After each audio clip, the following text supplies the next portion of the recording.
تو اماں ہنسنے لگی، کہنے لگی پاگل، اس بات پہ غصہ لینے والی کیا بات ہے؟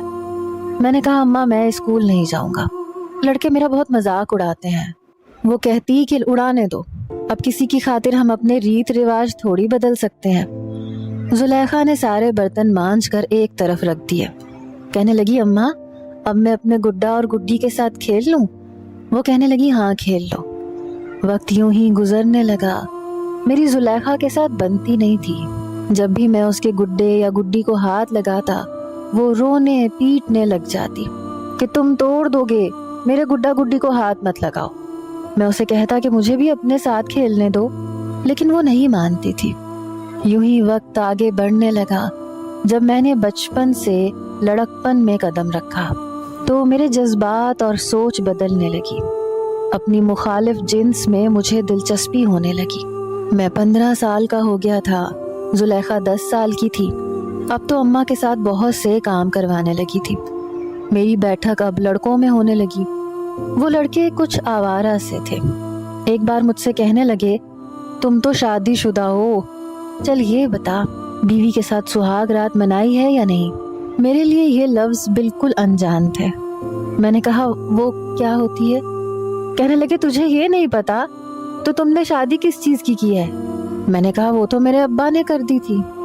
میرے دوست کہنے لگے چلا تجھے آج دکھاتے ہیں کہ شادی کے بعد سہاگ رات کیسے مناتے ہیں۔ ان کی یہ بات سن کر مجھے کچھ حیرت ہوئی تھی۔ وہ مجھے ایک ایسے گھر کے باہر لے گئے جس گھر میں ابھی کچھ دیر پہلے شادی ہوئی تھی۔ برقی کمکمے ابھی ان کے گھر کی چھت پر لگے ہوئے تھے۔ ان لڑکوں نے ایک کمرے کے سامنے کھڑے ہو کر بند کھڑکی کا ذرا سا پٹ کھولا اور اندر کا منظر دیکھنے لگے۔ کہنے لگے چل اب تو بھی دیکھ۔ میں اس وقت اتنا بڑا نہیں تھا، لیکن جو منظر میں نے کھڑکی کے اندر دیکھا میرے ہوش اڑ گئے۔ میں فوراً سے پیچھے ہٹ گیا۔ میں نے کہا مجھے کچھ نہیں دیکھنا، اگر ابا یہاں آ گیا تو مجھے بہت مارے گا۔ یہ کہہ کر میں گھر آ گیا، لیکن میرے وہ دوست بار بار مجھے اپنی بیوی کے قریب رہنے کے لیے اکساتے تھے۔ کہتے تھے کیا تو نامرد ہے جو تجھے بیوی کو دیکھ کر کچھ نہیں ہوتا؟ ان کی بیہودہ باتوں کو سن سن کر میری نظریں زلیخا پر الگ انداز سے اٹھنے لگی۔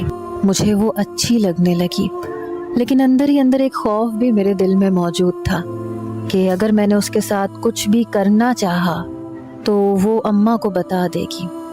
میں میٹرک کر چکا تھا، کالج ہمارے گاؤں میں تھا نہیں، اس لیے ابا نے مجھے شہر کے ہاسٹل میں ڈال دیا۔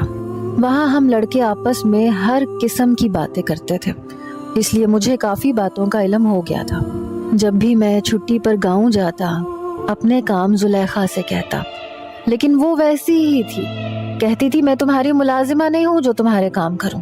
میں 17 سال کا ہو چکا تھا، 12ویں جماعت میں پڑھتا تھا۔ اس کی ایسی باتیں سن کر مجھے غصہ آنے لگتا تھا۔